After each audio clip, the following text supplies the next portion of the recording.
నమస్తే కిరణ్ టీవీకి స్వాగతం. నేను దిలీప్. ఈరోజు మన స్టూడియోలో మనతో ఉన్నారు కలియుగ సంతాన బ్రహ్మ lion and walker doctor YS Babu garu. Doctor గారు నమస్తే అండి. నమస్తే అండి. చాలామంది అంటుంటారు, ఆడవాళ్ళకైనా మగవాళ్ళకైనా ఈ అబ్బాయి ఇంత లావు ఉన్నాడు, లేకపోతే ఈ అమ్మాయి ఇంత లావు ఉంది.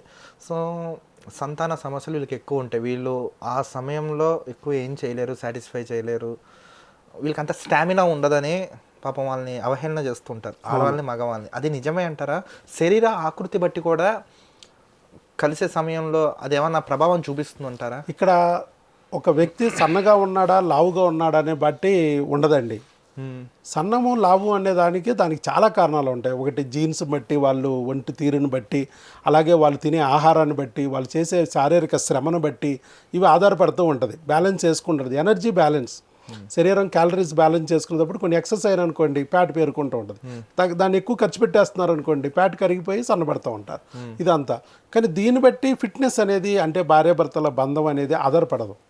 కొంతమంది బొద్దుగా ఉన్నా బాగానే కలిసి ఉంటారు, ఇద్దరు బాగానే ఉంటారు. అంటే చాలా మంచి 2 minutes లో డిశ్చార్జ్ అయిపోయి వీళ్ళు సాటిస్ఫై చేయలేరు, లావుగా ఉన్న వాళ్ళు సన్నగా ఉన్న వాళ్ళు ఎక్కువ చేయగలుగుతారు అని ఆడవాళ్ళు మగవాళ్ళని హేళన చేస్తుంటారు. ఇది నిజంగా అది నిజమా అంటారు? అది కూడా కాదు, వాళ్ళ ఫిట్నెస్ తగ్గడం వల్ల ఇట్లా వచ్చింది. ఇప్పుడు కొంతమంది లావుగా ఉండి త్వరగా అవుట్ అయిపోయారు అనుకో, నువ్వు లావు ఉండటం వల్లే అవుట్ అయిపోయారు అంటాడు. ఆడు సన్నగా ఉన్నా అవుట్ అయిపోతాడు.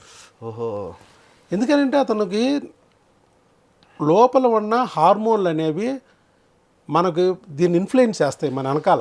ఓహో, ఓకే. అతని హార్మోన్లు ఇన్ఫ్లుయెన్స్ చేస్తాయి, అది కాకుండా అతని అలవాట్లు ఇన్ఫ్లుయెన్స్ చేస్తాయి. కొంతమందికి కొన్ని అలవాట్లు ఉంటాయి. అలవాట్లు అంటే పెళ్లి కాకముందే వేరే స్త్రీని ఊహించుకుని ఇలాగా కొన్ని హస్తప్రయోగాలు చేసుకోవడం, ఇలాంటివి కూడా కొన్ని ఉంటాయి కదా. వాళ్ళు త్వరగా అవుట్ చేసుకోవాలని ట్రై చేసేటప్పుడు అది అలవాటు అయిపోయి రేపొద్దున భార్యతో కలిసేటప్పుడు త్వరగా అయిపోద్ది, శీఘ్రస్ఖలనం వచ్చేస్తుంది. అదే అలాంటివి వస్తాయి. దానికి రెమెడీ ఏంటంటే స్టాప్ అండ్ స్క్వీజ్ టెక్నిక్.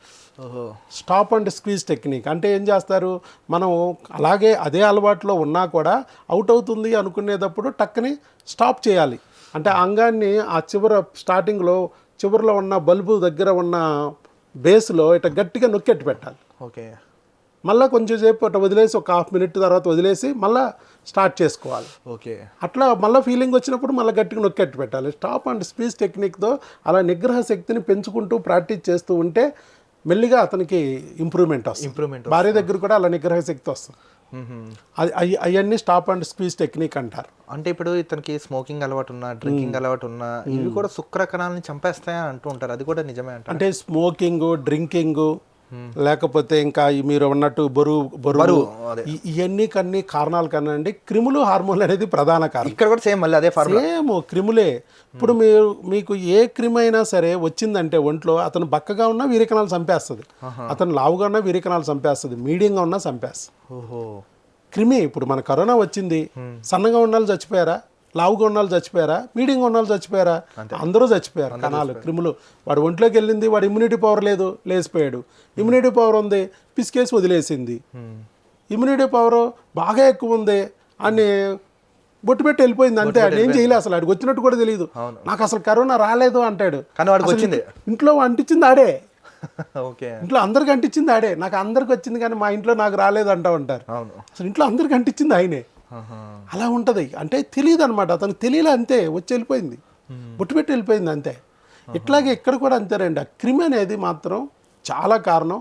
లావులు కాదు, సన్నం కాదు, లేకపోతే అలవాట్లు కాదు, సిగరెట్లు, మందులు, గుట్కాలు కాదు. ఈ క్రిమి వల్లే జరుగుతుంది. ఆ క్రిమి నీటి ద్వారా రావచ్చు, గాలి ద్వారా రావచ్చు, ఆహారం ద్వారా రావచ్చు, ఒంట్లోపలికి వెళ్తుంది, వీరికణాన్ని చంపేస్తుంది. తలలు తినేసింది, తల లేకుండా పోతాయి. తోకలు తినేసింది, తోక లేకుండా పోతాయి. తల తోక నాకెందుకని మొత్తం ఇంగిపడేసింది, గుండు 0, 0 అయిపోద్ది. అలాగే భార్య అండాలని అంతే, అమ్మాయి అండాలని అంతే. మొత్తం అసలు బేస్ లేకుండా చేసింది అనుకో, అండాలు కనపడలేదు అంటారు డాక్టర్ గారు వెళ్తే. ఒకవేళ కొంతమందికి అండాలు వస్తాయి, పెరుగుతాయి, కానీ పగలవు.